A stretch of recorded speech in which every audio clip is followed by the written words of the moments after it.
last take. What happened here?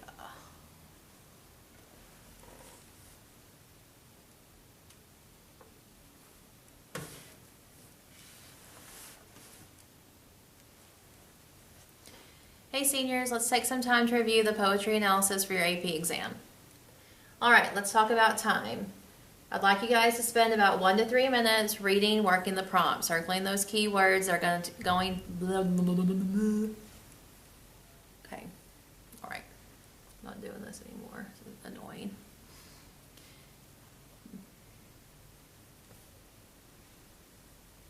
Hey seniors, let's take some time to look at the poetry analysis for your AP exam. First, I want to review with you time. How are you going to time the 40 minutes? Oh my God, son of a bitch. Okay.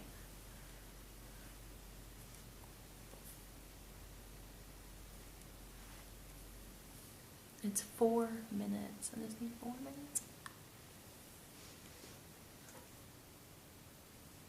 Hey seniors, let's take some time to look at the poetry analysis for your AP essay.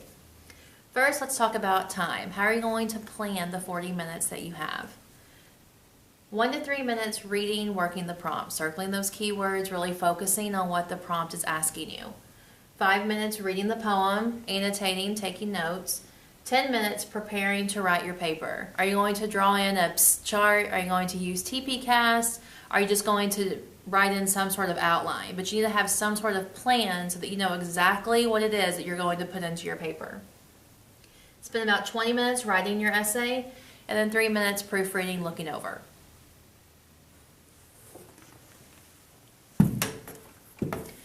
Okay, just a review of the chart, the PST chart.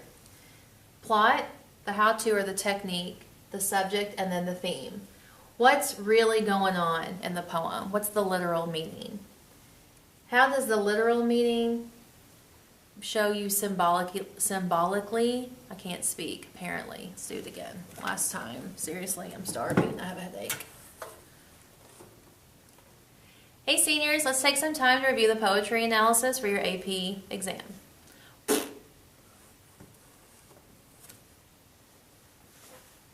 really going to make a blooper video. Of course, I can't say son of a bitch in the blooper video.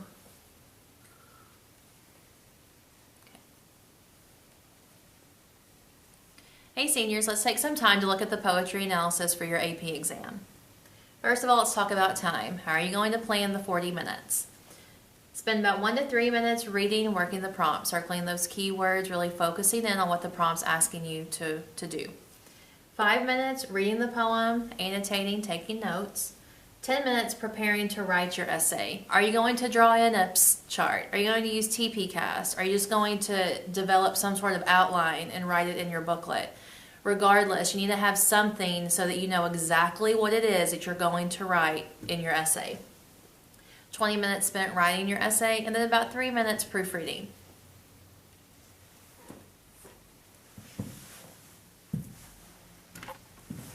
Let's review the chart, the PST chart.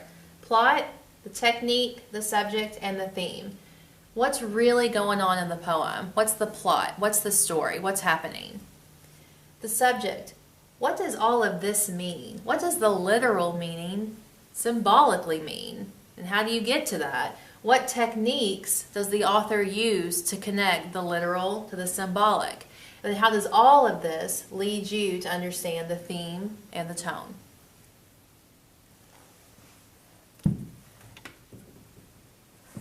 Maybe you want to use TPCast. Remember, TPCast stands for title, paraphrase, connotation, attitude, shifts, title, theme, and then tone.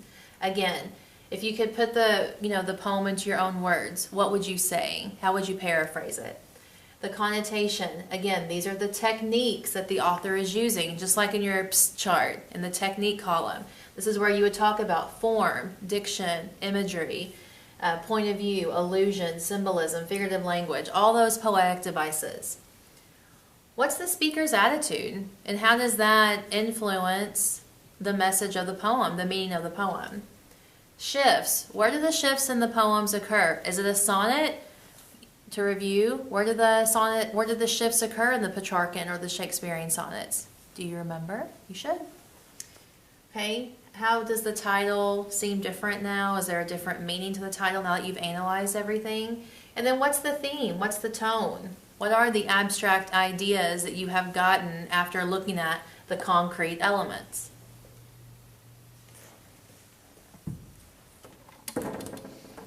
Okay, your opening statement, your opening paragraph.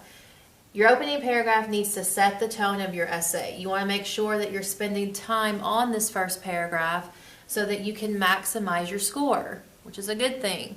We want higher scores.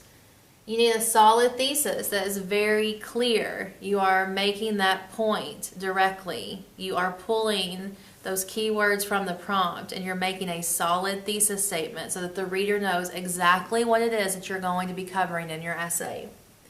You want to identify both the concrete and the abstract elements. Remember, the concrete elements are going to be things that the prompt is specifically asking you to look for. How do allusions, figurative language, tone, diction, syntax, those are the concrete elements.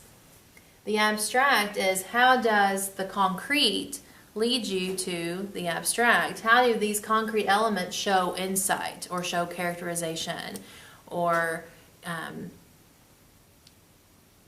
explain the mood or the tone of the poem? Please make sure that you include the title and the poet's name and that you spell them correctly, because let's be honest, that's embarrassing when it's given to you in the prompt and then you misspelled in your paper. Let's not do that, not good.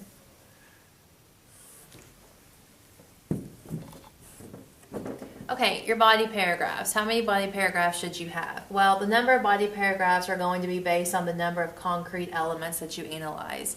So if the prompt is asking you to analyze imagery, diction, and allusions, you need to plan to have 3 body paragraphs. And again, how do all of these lead to the theme, the tone, or the abstract elements of your prompt?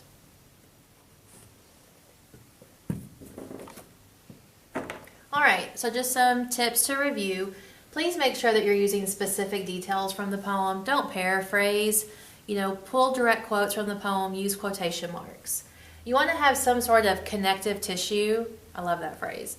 To establish a connection to the prompt or the question. Maybe you're going to use repetition of key ideas from the opening paragraph. You're going to have those strong, creative, smooth transitions from paragraph to paragraph, but there's something that's connecting your essay all the way through. The conclusion paragraph. I told you guys, that obviously the readers know that this is a first draft. What they really want to see is a powerful, dynamic introduction.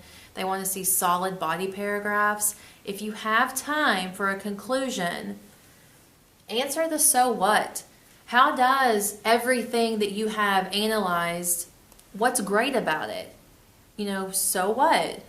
What do you think the author meant by all this? What's your take on it? If you don't have a lot of time, if you feel like you're really crunched for time, at least in your conclusion paragraph, echo your thesis, kind of connect back to your opening statement. But I would say to really focus more on a powerful introduction and then some solid, great body paragraphs. Okay, so this is the poetry analysis. If you guys have any questions, you know where to find me.